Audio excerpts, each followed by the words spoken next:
From the PEP Radio Newsroom, these are the stories we are following at this hour.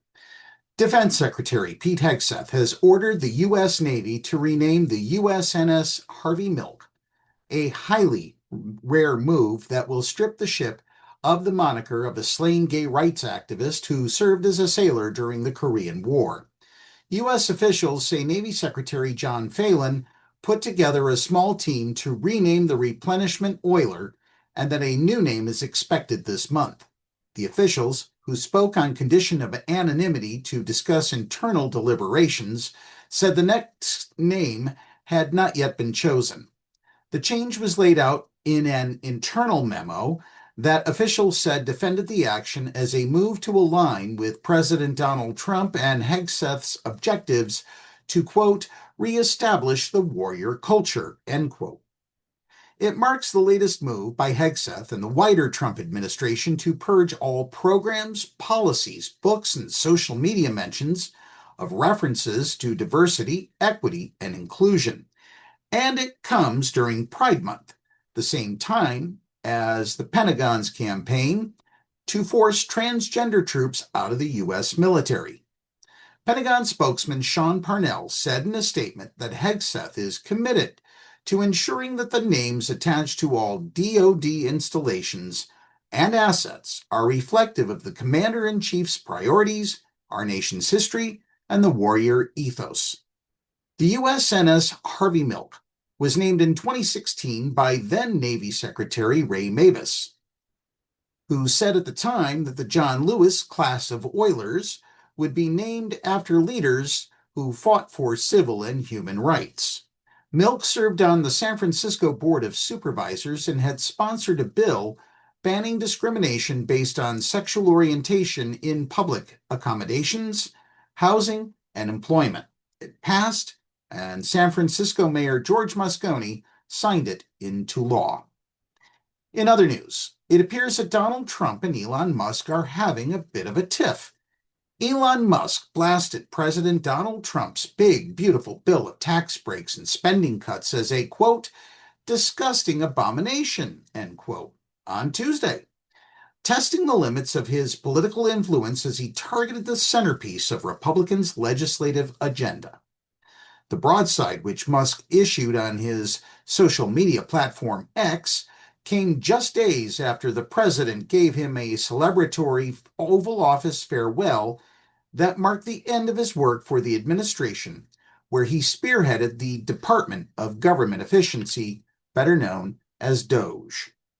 I'm sorry, but I just can't stand it anymore, Musk posted on X. This massive, outrageous, pork-filled congressional spending bill is a disgusting abomination. Shame on those who voted for it. You know you did wrong. You know it. The legislation, which has passed the House and is currently under debate in the Senate, would curtail subsidies that benefit Tesla, Musk's electric automaker.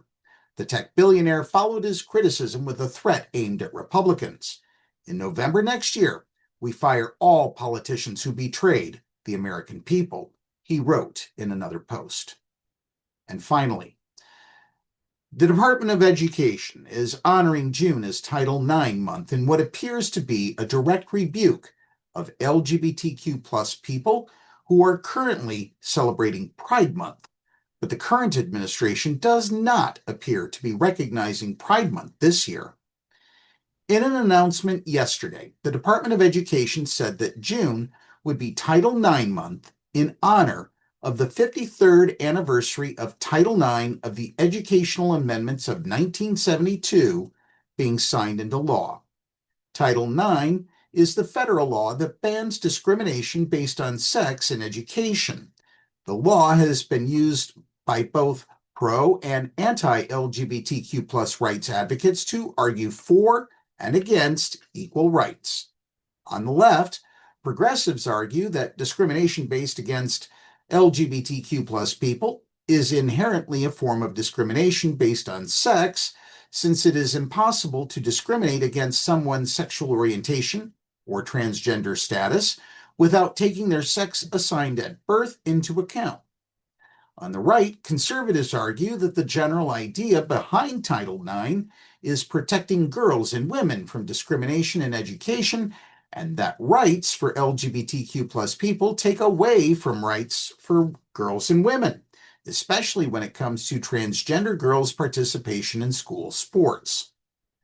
The current administration has argued that Title IX prohibits transgender people from participating in school sports, a position that is effectively denying some people, trans students in particular, an equal education when it comes to sports based on their sex assigned at birth.